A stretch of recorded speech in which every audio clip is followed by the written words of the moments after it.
भक्ति में चूर रे भोला बाबा के पूजा कर भरपूर रे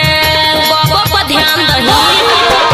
रे पूरा सावन रह भक्ति में चूर रे भोला बाबा के पूजा कर भरपूर रे यने ओने नहीं दो ही ध्यान यने ओने नहीं दो ही ध्यान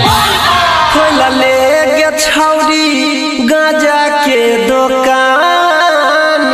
लेवे खातिर आई बौगे जान सुबह शाम खोल ले गे छौरी गाजा के दुकान लेवे खातिर आई बौगे जान सुबह शाम सावन में खोल ले गाजा के दुकान लेवे खातिर आई बौगे जान सुबह शाम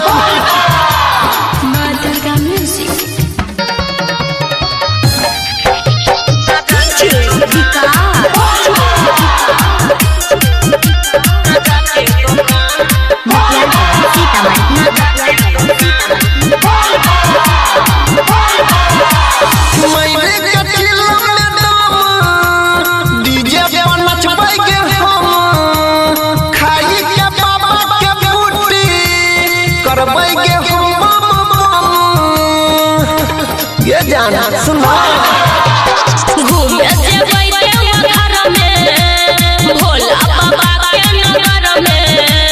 परबो नहीं हमर छौड़ा तोरा कोनो चक्कर में हमरा नहीं करल कर परेशान हमरा नहीं करल कर परेशान खोला ले गे छौरी गाजा के दुकान लेवे खातिर आई बौगे जान सुबह शाम खोल ले गे छौरी गाजा के दुकान लेवे खातिर आई बौगे जान सुबह शाम सावन में खोल ले गाजा के दुकान लेवे खातिर आई बौगे जान सुबह शाम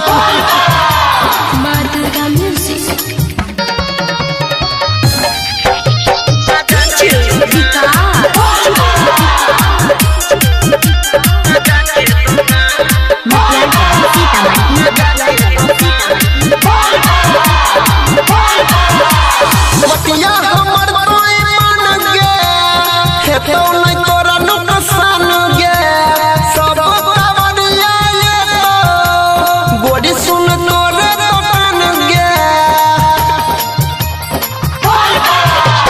बाबा के महिमा छै भारी जानै छै दुनिया सारी भंग गजा सा होई छै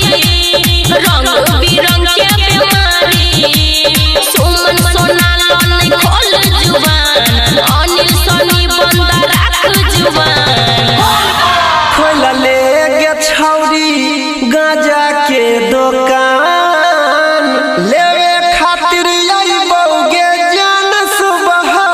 शाम खोल ले गे छौरी गाजा के दुकान लेवे खातिर आई बौगे जान सुबह शाम सावन में खोल ले गाजा के दुकान